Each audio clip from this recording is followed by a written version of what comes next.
Update. Am I the a-hole for not wanting to be involved in my ex's kid's life? Original post.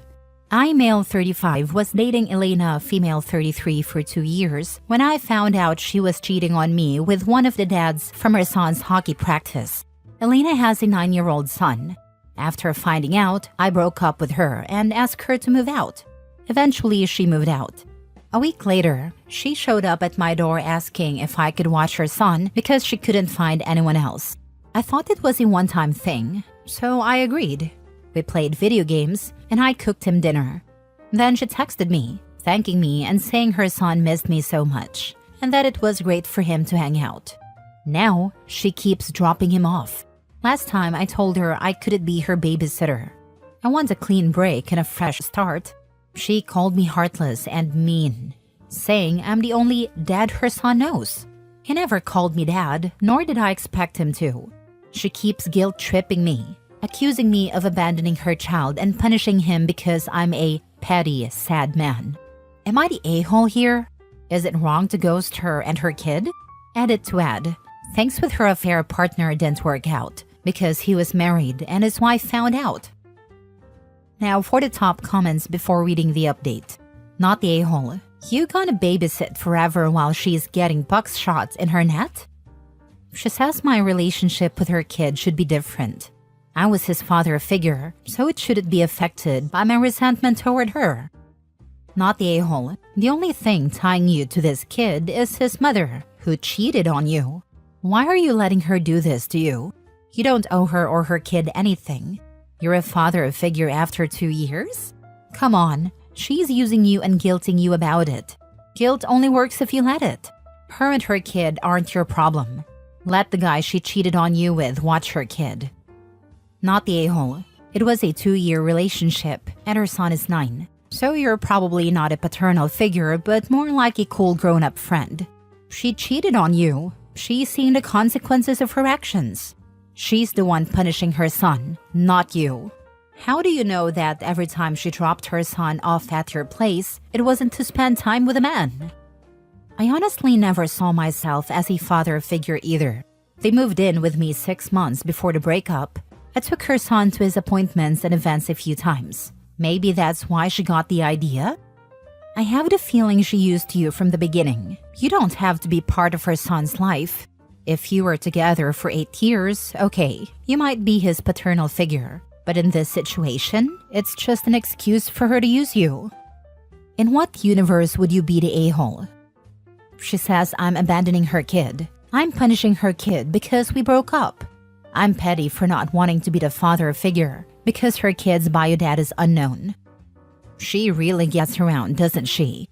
She cheated on you and she doesn't even know the father of her kid. What an absolute piece of work. I don't know about that. She said the dad was some guy she met in a bar one night when she was younger. She said she didn't like talking about her past. Now for the update. I texted her and said, I'm done with you. I can't watch your kid anymore. Bye forever. And then I blocked her. An hour later, I started getting messages from people asking, why don't you leave this woman alone? You stalker creep. I was shocked. What the hell? Apparently, she told everyone that I'm stalking her, begging her to get back together and using her kid to get close to her. I responded to anyone messaging me by sending them a screenshot of my actual text. I'm done justifying myself. This woman is insane. What was I thinking? Trying to get back into the dating scene after my wife's tragic passing? For 6 years, I was single, and life was peaceful. I'm gonna contact my therapist again. I need him more than ever now after this disastrous experience. Not the a-hole. Your ex is a total drama queen. Good for you for blocking her and setting boundaries. Don't let her mess with your head. She is manipulative and toxic, twisting the narrative to make herself look like the victim. Make a public post and set the record straight. This can do more damage if you remain silent, and if anyone contacts you, just reply with screenshots. Her making up lies about OP is a red flag the size of a skyscraper. Cut her off, but keep the screenshots in case things escalate more. Next story. Am I the a-hole for walking out of my dad's birthday dinner after being ambushed by my stepmom? I, 25 female, have always had a complicated relationship with my dad and his wife, my stepmom. My parents divorced when I was 8, and my dad remarried shortly after. His new wife brought 2 kids into the marriage, and they later had 2 more together. So, I have 4 half-siblings and 2 step-siblings, all younger than me. Growing up, I always felt like the odd one out. My dad's focus was on his new family, and while I was never outright excluded, I always felt like an afterthought. My mom raised me and I visited my dad every other weekend, but as I got older, the visits became less frequent. I've made an effort to keep the peace over the years for the sake of my dad. I visit for holidays, attend family events, and try to bond with my half-siblings. But my stepmom and I have never really gotten along. She is always criticizing me, my career, my clothes, even my decision to stay single for now. My dad usually stays out of it, saying he doesn't want to take sides. Last week was my dad's 50th birthday, and my stepmom organized a big dinner at a fancy restaurant. I showed up with a gift and was genuinely excited to celebrate him. Things were fine until dessert. That's when my stepmom stood up and said, "Since we're all here, it's the perfect time to address some issues as a family." I immediately felt uneasy. She launched into a speech about how I've been distant and don't do enough to blend into the family. She brought up things like how I don't call her on Mother's Day or babysit my half-siblings when they need help. She even mentioned that I missed a family barbecue last month, which I had already explained was due to work. Then my dad chimed in. He said he agreed with her and that it was time for me to make more of an effort to be part of the family. He added that I should apologize to my stepmom for being cold toward her. I was stunned. This wasn't a birthday dinner, it was an ambush. I asked if anyone else felt this way, and my stepmom's parents, who were also there, chimed in, saying they'd always thought I was too independent and didn't value family enough. At that point, I had enough. I stood up and said, "If this is what you invited me here for, I'm leaving." My dad tried to stop me, saying I was being dramatic, but I walked out. I went home, turned off my phone, and cried. Since then, my stepmom has been blowing up my phone, calling me selfish and ungrateful. My dad texted me saying he was disappointed in how I handled things, and that I should have stayed to talk it out. Even my mom, who I told about the situation, said I could have stayed to keep the peace. I feel like I was ambushed and humiliated in front of everyone. Am I the a-hole for walking out instead of staying and addressing the issues? First things first, you're not the a-hole. Go ahead and block your stepmom. You don't have to watch your younger siblings, no matter the reason, whether it's work-related or not. What her parents think shouldn't matter, nor does the fact that you don't call her on Mother's Day. What I've learned about the whole keep the peace idea is that it usually means you need to be a doormat for others while putting your peace to the side. Exactly. OP is not a free babysitter and definitely doesn't owe her stepmom anything. They ambushed OP. Like, who even does that at a birthday dinner? It was all about her. You don't call me on Mother's Day. You don't babysit my kids for me. And at a birthday dinner in a fancy restaurant, no less. That should pretty much seal the deal on where this relationship is going. Sorry, OP. Not the a-hole. This was what, 6 or 7 people against 1? How is that supposed to be any sort of conversation where your side would be heard? It seems more like an intervention where your feelings are disregarded. There was no point in staying. The outcome was already predetermined. Talk to your dad and set boundaries for the relationship you want with him. If he isn't agreeable, then go no contact. By the way, few people acknowledge how emotionally costly it is to keep the peace. It's almost always a one-sided investment with little to no return. And the aggressor is never asked to keep the peace. They always ask the quieter person to appease the bully. No one ever tells the loud one to stand down. No, that sounds absolutely horrifying, traumatic, and humiliating. I'm so sorry they did that to you. It was a completely inappropriate way to address their feelings. I really hope you have access to mental health care and can talk to a counselor or a therapist to help you through this. Next story. Am I the a-hole for asking my fiancé to cut 200 people from his guest list? I, 31 female, and my fiancé, 32 male, recently got engaged. We have started making our guest list as part of our wedding planning. My fiancé is a very social guy. He's been in the restaurant industry for 10 plus years and has made a lot of friends and business connections. On the other hand, you have me. I have a very small but close group of friends. I get overstimulated easily and have to prepare for big group interactions. And I usually can only last a few hours before I need to wander off and recharge a little.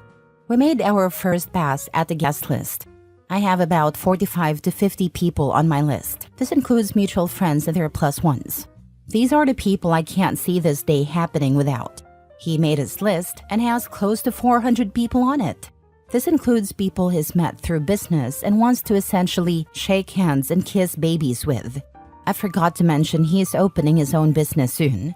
He said he will take another pass at the list and cut it down so we have 400 in total. The thought of this makes me physically ill. I want to be supportive and invite everyone he views as important to him, but there are a significant number of people on the list whom I have never even met. Some I haven't even heard of before seeing this list. For context, we've been together for 2.5 years. I also saw the names, and when I asked him who they were, he said, well, I was invited to their wedding 3+ years ago. Some people he only exchanges happy birthday with every year, and he says they need to be at the wedding. Again, I want to be supportive, but I have a hard time justifying paying $250+ per person for people I have never met, and whom he only says happy birthday to. I've tried explaining this to him, but I know we are both passionate people, and sometimes I have a hard time expressing how things make me feel. I don't want to sound like I don't care about his friends, but to me, some of his reasons for inviting people just seem childish or irrelevant. Ideally, I would like a wedding with 150 people. He wants closer to 500. I think I could handle 250 without having a full panic attack or meltdown. I don't want to sound like a diva, but the thought of being around 200+ people I've never met and being the center of attention makes me want to crawl into a corner and hide. The last time I brought it up, he got really defensive and said I was making him feel like I don't care about the people who are important to him. I don't think that's the case. But am I the a-hole for wanting him to cut down from 400 people to 200? Now for the comments. Was the $250 per person a typo? That is way too much unless you come from royalty. Not the a-hole. He should understand that a wedding of that size will overwhelm you. Info: I married off my daughter 16 years ago. The cost was, if I remember correctly, $40 per plate, $1,000 for the rental of the hall, a country club, and she wanted a fancy cake that, if I recall correctly, was $400. We had 150 to 200 people, plus the bar tab. This was in southern Wisconsin, a medium-sized city. With the cost of food, bar, staff, venue, and rental equipment in today's market, $250 is about average per plate. The bigger the guest count, the more expensive the venue, due to the size and number of rooms needed to rent. Let him know that all these people he rarely sees are going to see this invite as gift grab and be turned off by it. Who is he trying to impress? Not the a-hole. He's treating your wedding as a network opportunity. To him, it's a soft lunch for his business with no regard for your feelings. I would be surprised if even half of the guests show up. I wouldn't attend someone's wedding if I hadn't seen them in 3 years. Same. I wouldn't go to a wedding where I don't know anyone or hardly know anyone. I don't like sitting through the ceremony and the dragged-out speeches, let alone covering the cost of presents/monetary gifts, hotel, travel, etc. Last story. Am I the a-hole for calling my sister ungrateful after she said I didn't do enough for her daughter? I, 38 female, and my sister, 37 female, have 3 kids, 10 male, 10 female, and 5 male. Her 10-year-old twins are in 5th grade. Her son, Rhodes, and her daughter, Lydia, are both going to middle school next year. My sister wanted them to attend a private middle school about 30 minutes away from us. It's a selective school, and incoming students need to take a test to be admitted. Rhodes and Lydia took the test a few weeks ago and just got their results back. Rhodes and Lydia have always had a massive academic achievement gap. I'm a teacher and haven't seen a gap this wide between siblings in my career. Rhodes can read, write, and do math several grades above the 5th grade level. My sister asked me to tutor both Rhodes and Lydia when they started kindergarten, and I've tutored them for free since then. Rhodes has always been naturally intelligent. School comes easy to him, and he puts in far less effort than Lydia or even most kids. I've had to bribe him with candy to do homework he can complete in 5 minutes because he'd rather be shooting hoops with his friends. Basketball is another thing that just comes naturally to him. Lydia, on the other hand, does not play sports. Lydia is several grades behind where she's supposed to be. My sister has had her and Rose tested for ADHD, autism, and other conditions, but nothing has come up positive. For some reason, no matter how hard Lydia tries, she struggles. She struggles with basic arithmetic and reading. To make matters worse, we can't force children to be held back, and my sister has refused to hold Lydia back, even though it's been recommended multiple times over the years. To give you an example of how stark the difference between the two kids is, for their reading logs, Rhodes is reading a nearly 500-page book on the history of college sports and seems to understand it well. Lydia, meanwhile, reads picture books meant for kindergarten and first grade. None of my colleagues at work have seen anything like this, such a stark difference between siblings, especially twins, even if they are fraternal. No surprise here, Rhodes got into the middle school but Lydia did not. My sister got angry at me when she found out, saying I didn't do enough for Lydia. I told her she was ungrateful and blamed her for passing Lydia on when she wasn't ready. She said I should have faith in Lydia and not agreed with teachers who have a vendetta against her that she should be held back. I told her that Rhodes is just naturally smarter and that she needs to accept it. She got mad at me and is now not answering my texts. Am I the a-hole? The tests don't lie. There's no reason why they can't go to different schools. You want to challenge Rhodes and allow him to excel, and you want to ensure Lydia has all the support she needs to do well. Since you were tutoring both of them, I'm just wondering how much farther behind Lydia would be if you hadn't been tutoring her. Absolutely. I can't help but wonder if all Lydia hears from her mother is how smart Rhodes is and how dumb she is. The best thing for Lydia would be to hold her back a grade before she gets to middle school. My sister wanted to hold my niece back a year in grade school, but the school refused. She happened to move to a different school system that summer, and when she enrolled my niece, she put her in the same grade she has just completed. That made a world of difference for her. OP, I assume that Lydia has been checked for dyslexia and other reading disorders, had her eyes examined, etc.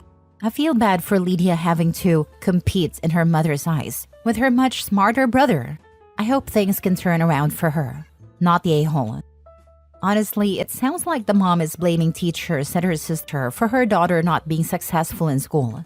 I don't think she berates her daughter. If anything, she's in denial about her abilities.